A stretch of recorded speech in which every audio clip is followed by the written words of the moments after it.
Cricket rich people గేమ్గా మారిపోయింది. Club stage నుంచి national team వరకు జర్నీ చేయాలంటే ఎన్నో టోర్నీలో ఆడాల్సి ఉంటుంది. ఏళ్ల పాటు కిట్ దగ్గర నుంచి కోచింగ్ ఫీజులు, ప్రయాణ ఖర్చుల వరకు ఎన్నింటినో భరించాల్సి ఉంటుంది. చిన్న టోర్నమెంట్లో పార్టిసిపేట్ చేయాలన్నా ఖర్చు తడిసి మోపెడవుతుంది.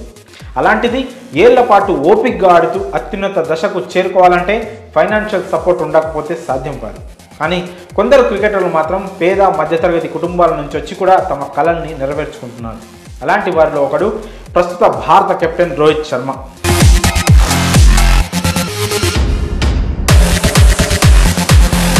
సాధారణ కుటుంబం నుంచి వచ్చి టీమిండియాను లీడ్ చేసే రేంజ్కి ఎదిగాడు. కోట్ల రూపాయలు అర్జిస్తూ లగ్జరీ లైఫ్ లీడ్ చేస్తున్నాడు. అయితే అతనికి ఒక తమ్ముడు ఉన్నాడనేది చాలా మందికి తెలియదు. పేదరికాన్ని జయించిన రోహిత్ ఇప్పుడు ప్రపంచంలోని అత్యంత సంపన్న క్రికెటర్లలో ఒకటిగా ఉన్నాడు. విలాసవంతమైన జీవితాన్ని గడుపుతున్న హిట్ మ్యాన్ తన భార్య రతికా సజ్దే, కూతురు సమైరా శర్మతో కలిసి ఉంటున్నాడు. అయితే అతని తల్లిదండ్రులు, తోబుట్టిన తమ్ముడి గురించి చాలా మందికి తెలియదు. రోహిత్ తండ్రి పేరు గురునాథ్ శర్మ, అతని తల్లి పేరు పూర్ణిమ శర్మ. ఆమె సొంతూరు విశాఖపట్నం. ఈ దంపతులకు 1987 ఏప్రిల్ 30వ తేదీన రోహిత్ శర్మ పుట్టాడు. ఆ తర్వాత మరో కుమారుడు జన్మించగా అతనికి విశాల్ శర్మ అని పేరు పెట్టారు. హిట్ మ్యాన్ మహారాష్ట్రలోని నాగ్పూర్లో పుట్టాడు. అతనికి 2 ఏళ్ల వయసు ఉన్నప్పుడు వాళ్ళ ఫ్యామిలీ డోంబివలి ప్రాంతానికి షిఫ్ట్ అయింది. అయితే కుటుంబాన్ని పోషించుకోవడానికి ఆదాయం సరిపోకపోవడంతో గురునాథ్ శర్మ రోహిత్ను అతని బామ్మ, తాతయ్య దగ్గరకు పంపేశాడు.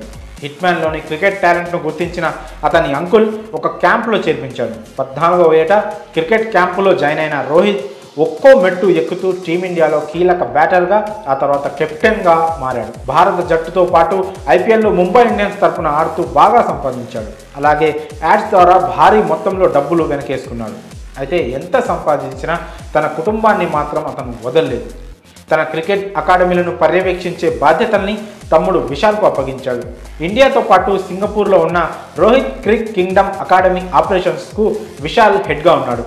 దీపాలి షిండే అనే అమ్మాయితో విశాల్కు మ్యారేజ్ అయింది. వీళ్లకు అనైరా, అనైషా అనే 2 కూతుళ్ళు ఉన్నారు. హిట్ మ్యాన్ ఎంత ఎత్తుకు ఎదిగినా తన కుటుంబ బాధ్యతల్ని మరకపోవడం, తమ్ముడికి అన్ని విధాలుగా దన్నుగా నిలవడంపై అభిమానులు హర్షం వ్యక్తం చేస్తున్నారు. మరి రోహిత్ తన కుటుంబ బాధ్యతలను మరవకపోవడంపై మీ అభిప్రాయాలను కామెంట్స్ రూపంలో తెలియజేయండి.